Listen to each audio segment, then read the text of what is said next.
Vamos abrir a palavra de Deus no livro de Apocalipse,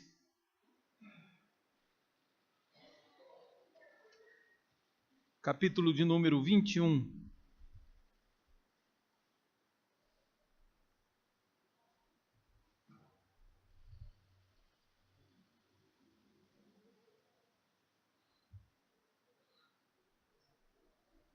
Capítulo 21, nós vamos ler a partir do verso 1 ao verso 8.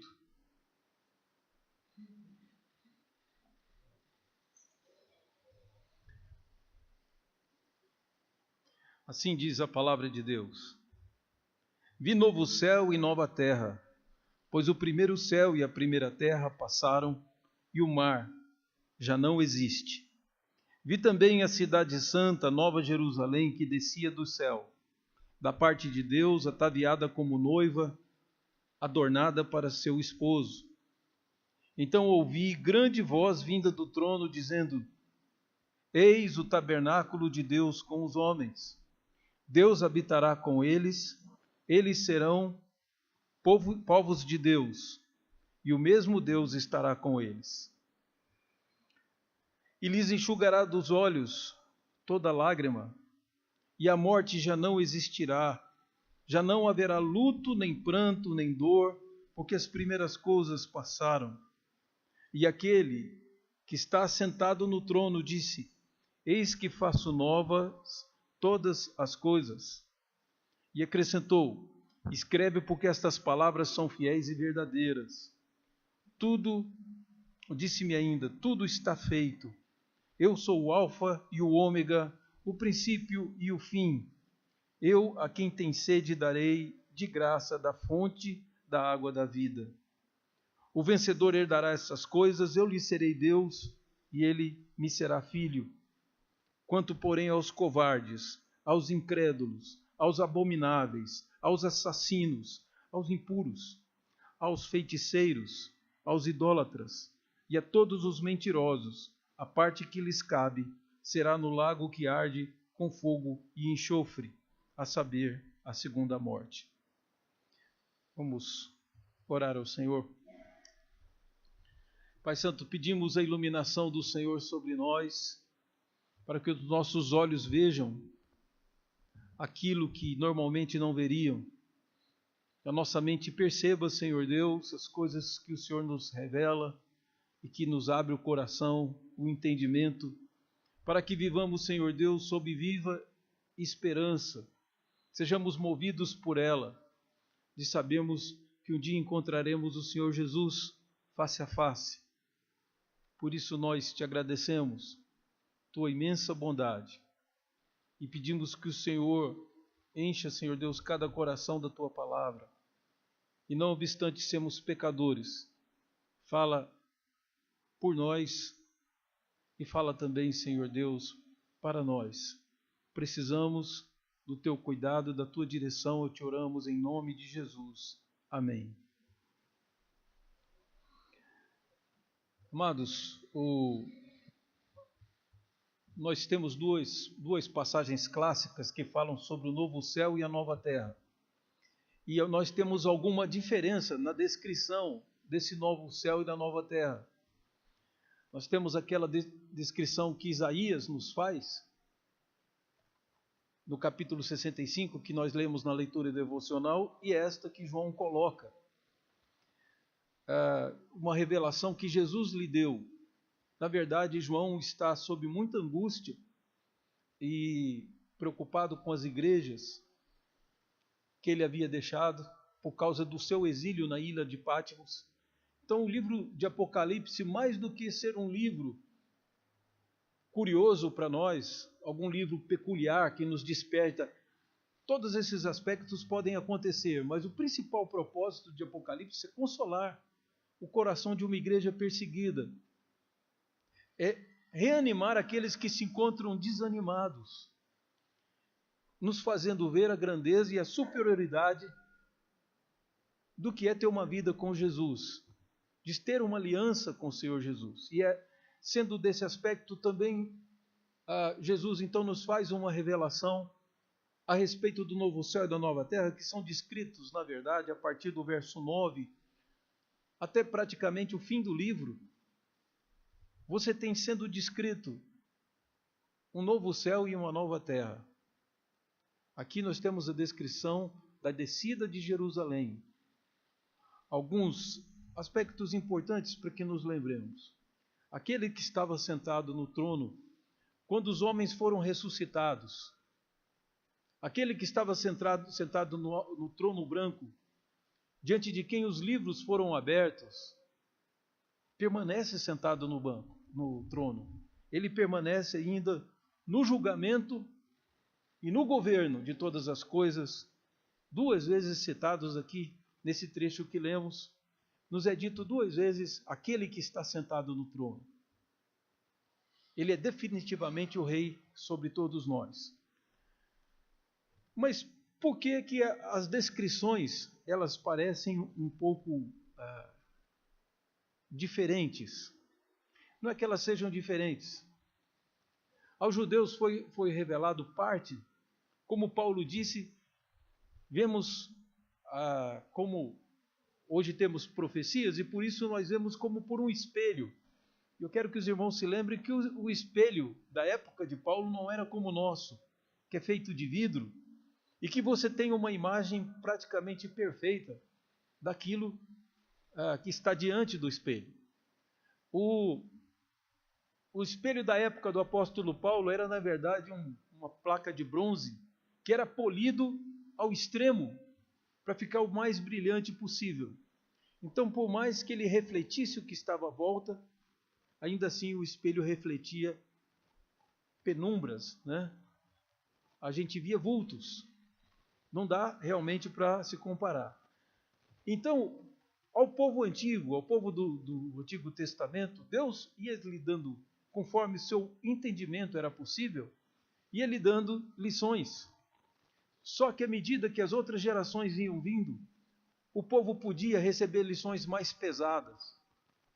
Até que, lá por volta do ano 700, o profeta Isaías começa a descrever Jesus, um salvador humano, um governador que seria menino, ou então nasceria de uma virgem, e esse homem teria o governo todo sobre seus ombros, e faria exatamente o que agrada a Deus. E uma dessas coisas era cuidar de nós, era nos preservar. Então você vê aqui, por que há algumas diferenças, algumas coisas que nós achamos um pouco estranhas. Como, por exemplo, você pensar que um homem vai morrer. Quando o novo céu e a nova terra tiver, se ele morrer com 100 anos, morrerá jovem. E aquele que pecar, só depois dos 100 anos é que ele seria cobrado do seu pecado. Não é isso que nós vemos lá na descrição de Isaías?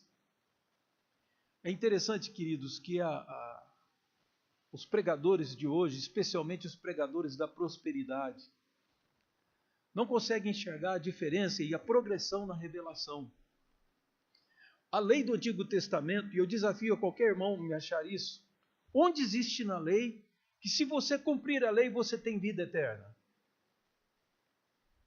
Não existe isso na lei. Em lugar nenhum há essa promessa. Por quê?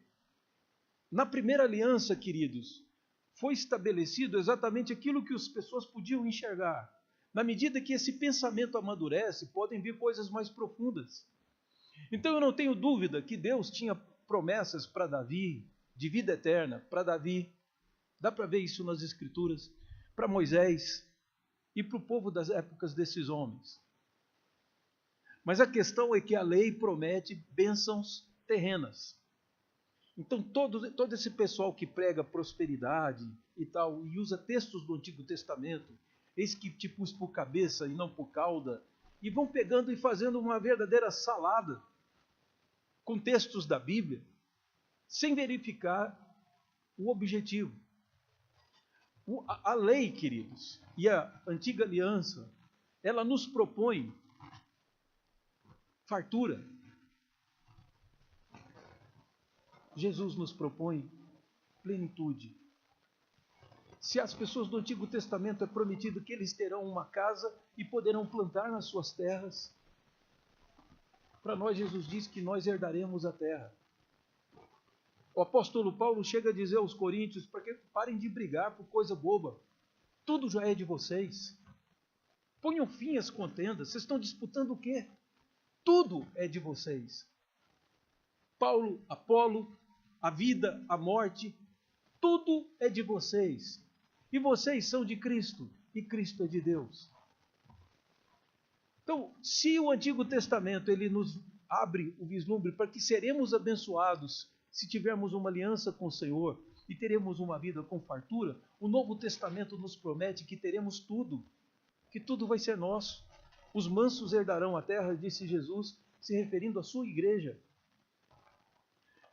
Então o Apocalipse vem nos revelar coisas muito mais profundas, e o Novo Testamento, do que o que estava embutido nas promessas do Antigo Testamento. Uma outra promessa é de longevidade. Não há nenhum texto que diga que haverá vida eterna. De forma assim, direta, não. Há inferência-se que mais tarde, principalmente os fariseus, conseguiram montar o quebra-cabeças e entender que havia uma promessa de vida eterna e até de ressurreição dos que morreram. Os fariseus entenderam isso. E Jesus endossou essa fé dos fariseus. Aliás, das seitas do judaísmo, se a gente vai colocar Jesus em alguma delas, a que melhor cabe, a pregação de Jesus é farisaica. É a pregação e a doutrina e a teologia dos fariseus. Então os fariseus acreditavam na existência da alma, acreditavam na ressurreição. Tudo isso acreditavam ele que o Messias traria. Muito mais do que os saduceus que criam que a vida era só nessa terra. Não há anjos, não há alma e não há ressurreição. Então os fariseus estavam muito além, conseguiram enxergar aquilo que o Antigo Testamento nos ensinava. E que os apóstolos passaram para nós na igreja, dizendo que a promessa tinha mais profundidade do que os povos antigos podiam ver. Portanto, diz lá um dos mandamentos, dos 10 mandamentos, que eu quero dizer, os mandamentos de Deus, queridos, não são 10, são muito mais. Né? Os judeus contaram 613 mandamentos em toda a lei. Os 10 mandamentos são só um resumo daquilo que Deus quer do povo. É um resumo de todos os 613. Mas eu quero chamar a sua atenção de novo para o fato de que há um dos mandamentos que diz: honra teu pai e tua mãe. Lembra desse mandamento? E aí nos diz: para que tudo te vá bem e prolongues os teus dias na terra. Então você vai ter fartura e muitos dias. Vai prolongar muitos dias. Vai viver muitos dias. Um dos salmos prediletos da sua vida é o Salmo 23. Eu tenho certeza, se eu errei, me desculpe, mas a maior parte das pessoas, praticamente todo cristão especialmente, e o judeu também, tem um carinho especial pelo Salmo 23. Mas se você pegar a versão corrigida e comparar com a versão atualizada, que é a que nós usamos em geral na igreja presbiteriana, é a mais usada, compare as duas. O último versículo diz assim: certamente que bondade e misericórdia me seguirão todos os dias da minha vida e habitarei na casa do Senhor para sempre. Não é assim? Essa é a versão atualizada. A versão corrigida diz: habitarei na casa do Senhor por longos dias. Porque a promessa do Antigo Testamento era, na verdade, vida eterna. Mas ela foi proferida em forma de longevidade, de uma vida longa. De eu envelhecer e ver meus netos, meus bisnetos, e depois morrer. Então, na verdade, a promessa que está lá em Davi não é menor. Mas, literalmente, e o João Ferreira de Almeida traduziu com muita propriedade, ele é quase que um literalista. E João Ferreira de Almeida colocou, e por isso você vê na corrigida: e habitarei na casa do Senhor por longos dias, porque essa era a concepção na época de Davi. Mas havia, sim, a promessa de vida eterna. E o Novo Testamento é que conferiu a essa doutrina toda a autenticidade. O Novo Testamento explicou e Jesus disse claramente, você pode ler isso em João. Jesus disse que assim como o Pai tem vida em si mesmo, o Filho do Homem tem vida em si mesmo. E por isso, ele dá vida a quem ele quer. E mais para frente o próprio Jesus diz, eu o ressuscitarei no último dia. É Jesus que tem o poder da ressurreição e por isso Apocalipse fala dele assentado no grande trono branco, tão poderoso e tão cheio de glória, que a terra e o céu procuraram se esconder e fugir da presença dele, mas não se achou lugar onde eles pudessem se esconder, porque a glória dele permeava tudo o que existe. Era isso que João estava vendo.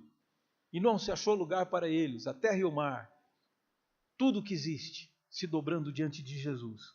E aí o que nós temos diante de nós é que Jesus sim confere vida eterna. Não há vida eterna sem Jesus.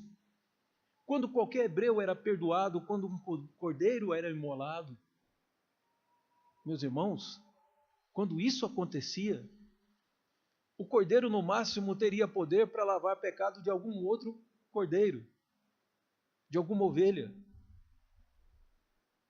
Aquele cordeiro só era eficiente na tarefa de, na sua morte, limpar os pecados de Israel, porque ele era uma figura de Jesus. É por isso que João Batista deixa muito claro, quando Jesus passa, João Batista diz para os seus discípulos, este é o Cordeiro de Deus, que tira o pecado do mundo. Ele diz, o Cordeiro. Todos os outros eram só figuras, todos os outros eram só lições visuais, todos os outros eram fortalecedores da esperança da chegada dele. Mas quando Jesus chega, aí sim o pecado é perdoado. Ele é imolado, não, querido, no altar do templo, mas ele é imolado numa cruz fora de Jerusalém. O escritor aos Hebreus chega de usar isso para dizer que as entranhas, as impurezas do cordeiro eram jogadas fora de Jerusalém, porque era lixo. Pois ele disse exatamente, por isso Cristo foi crucificado do lado de fora. E nós que fomos expulsos, ele está dizendo para os hebreus que tinham sido expulsos porque se converteram ao Senhor Jesus. Nós ficamos com a melhor parte, nós herdaremos a grande cidade. Nós somos o povo de Deus, nós que fomos jogados. Saiamos, pois, ao seu vitupério. A vergonha de Cristo, na verdade, estava comprando a nossa glória. Então, por isso, agora, o autor aos Hebreus convida a saírem de lá. E aqui nos é mostrada uma nova Jerusalém, muito mais bonita que a anterior. Na descrição dessa Jerusalém, queridos, eu fui fazer uma medida desse muro, fui tentar saber a dimensão. E na época eu morava em Goiânia, então eu tomei Goiânia por base, eu falei, quanto que seria a extensão desse muro? O muro aqui descrito é tão grande que dava para ir de Goiânia a Cuiabá e voltar. Isso era só um lado do muro, de tamanho.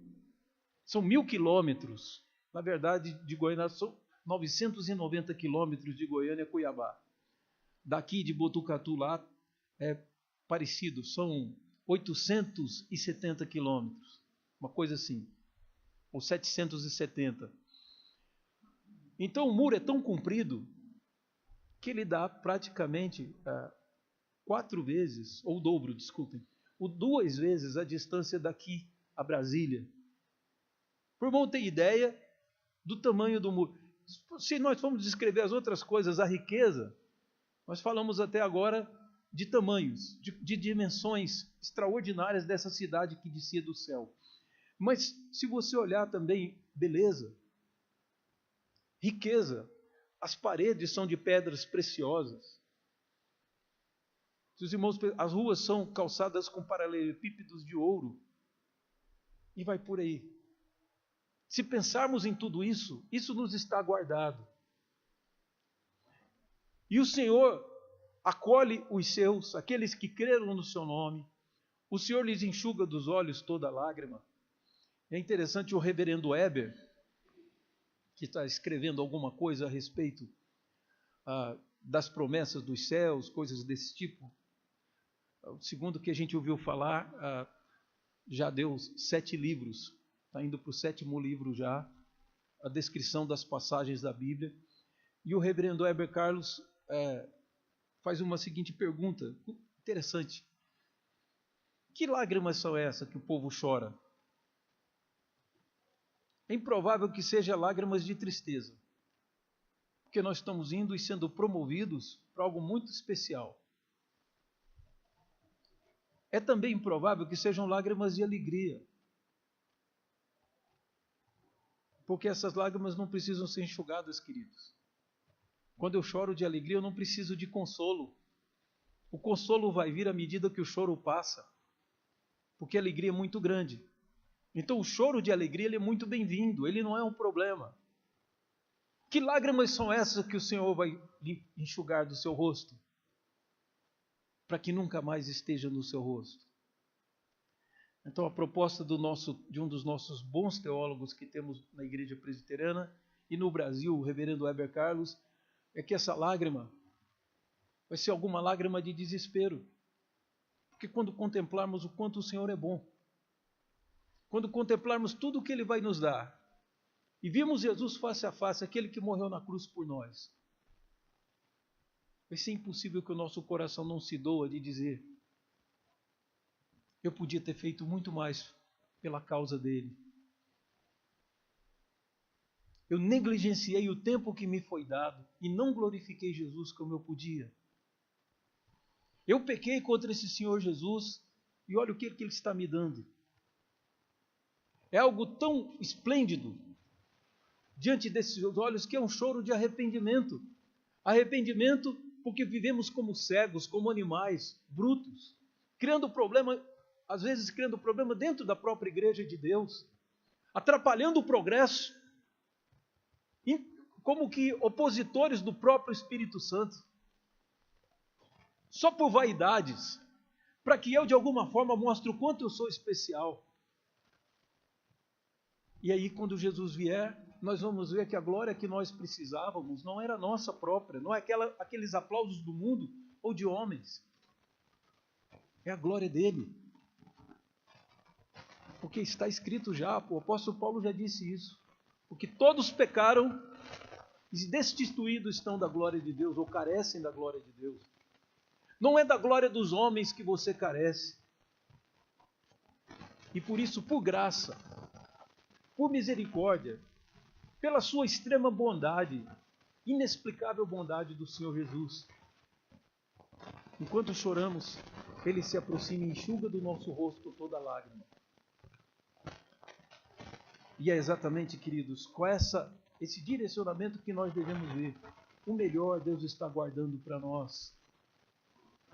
Não desperdice os seus dias com coisas fúteis, às vezes até, queridos, que vão gerar conflitos com outros, gerar conflito dentro de você, e pela vida de futilidade que nós temos, de luta por coisas tão pequenas, nós às vezes não enxergamos, perdemos de vista tudo que é de esplêndido que Deus está guardando para nós. Nada do que existe aqui é nosso, tudo é dele. Mas ele nos deu. Não é aquele texto que nós gostamos de Lucas? Não temais, ó pequenino rebanho, porque Deus se agradou, Deus sentiu prazer em te dar o seu reino. Por incrível que pareça, querido, eu sinto até constrangido de falar isso. Mas a Nova Jerusalém é minha. Ela é sua. Nada do que existe aqui é seu. Nada do que existe aqui você vai poder levar. Mas o que é seu está guardado por Ele, porque Deus se agradou em dar o seu reino. Então, diante de tanta graça, e olharmos, queridos, que há uma progressão, sempre leio o Antigo Testamento, mostrando que Deus está preparando o mundo para a palavra dele. A palavra dele é Jesus.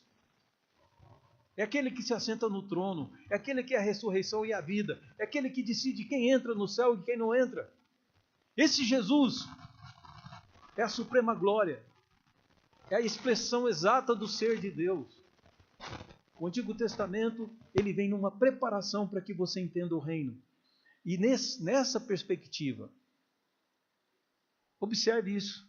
Lá no Antigo Testamento, Deus exigiu para si um dia, o dia de parar. Infelizmente, nossa tradução acaba empobrecendo.